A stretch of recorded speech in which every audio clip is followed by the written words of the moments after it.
Hey, what's up? It's your boy Kenneth Braswell.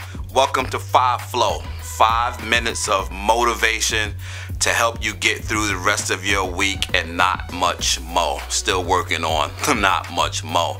But happy Monday to you. Thank you for joining me. Last week when I left you, we were talking about procrastination, and we were talking about how procrastination stops us from being productive. And I talked to you about a couple of things that are indicators of procrastination. We talked about laziness and how laziness oftentimes looks like procrastination. We talked about excuses and the way that we use excuses as a way not to do the things we need to do to be productive. We also talked about denial. We talked about even in those moments of procrastination that we will deny that we're even not being productive or not procrastinating. We also talked about crisis, and we talked about how emergencies always tend to pop up when we got something to do important, and we always use those crisis moments as a reason not to do what it is we're supposed to do. And then I ended with the biggest monster of productivity when it comes to procrastination, and that is repeating those cycles, and that is doing those things over and over and over again, stopping you from being a productive individual. And so last week I said to you that this week what I wanted to talk to you very quickly about was how to get unstuck. And so you find yourself in procrastination moments and you really need to get out of those moments, and you're not sure what to do. You're not even sure sometimes why you're in those moments. So I want to share with you a few things today that will hopefully help you unlock yourself from moments of procrastination.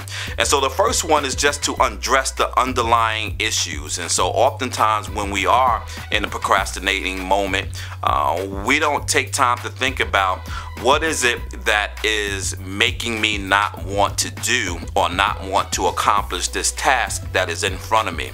And sometimes there's a lot of things that play into that. Sometimes it's fear. Sometimes, and we are sometimes just as fearful of success as we are failure. And so when you recognize those moments and when you recognize the underlying issue for your procrastination moments, you then have targeted something that you can address. And once you begin to address those underlying issues, you are less apt to find yourself in moments of unproductivity, if that's a word, right?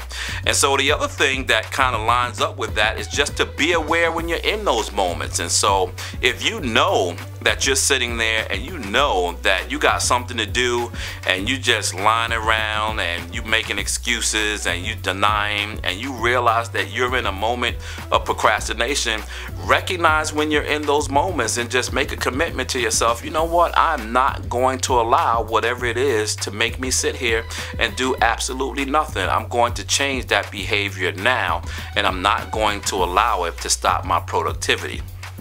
One of the things I've picked up when I found myself in moments of procrastination is I began to set my own standards about responding to the tasks and the activities that I had to engage in. And so one of the ways that I always procrastinated was just being late for things, right? How often do you find yourself sitting around, know you got to be ready for a particular time, know you have to be somewhere, know you got to do something, and you're just sitting around doing stuff that ain't got nothing to do with you getting ready, but it has everything to do with you not getting ready. And so one of the ways that I got over my procrastination moments when it came to time is I just established a new standard of time for myself. And so when I have to be somewhere at 8, I tell myself that I have to be there at 7:45, and then I force myself to be there at 7:45.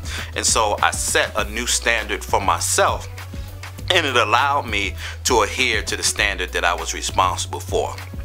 The other thing is getting therapy. Sometimes we don't want to talk to other people about procrastination, and particularly when it comes to the underlying issue. Therapy is good. Listen, I've done it. It has helped me. I think that talking to someone else professionally that can help you through your issue, because you got to be mindful who you talk to, right? Don't talk to anybody about your issues, and so make sure that you talk to somebody that could actually give you some information that's going to help you.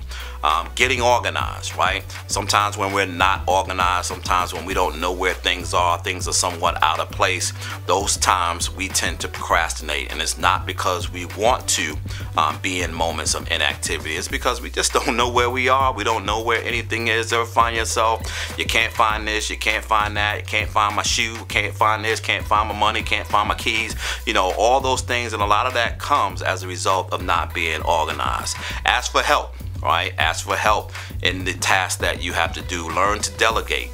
You can't do everything you want to do. Sometimes tasks can be overwhelming.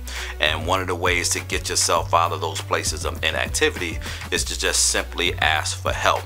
Eliminate your distractions and sometimes change your environment. And so we're a little past 5 minutes. I could go on a little more on those two things.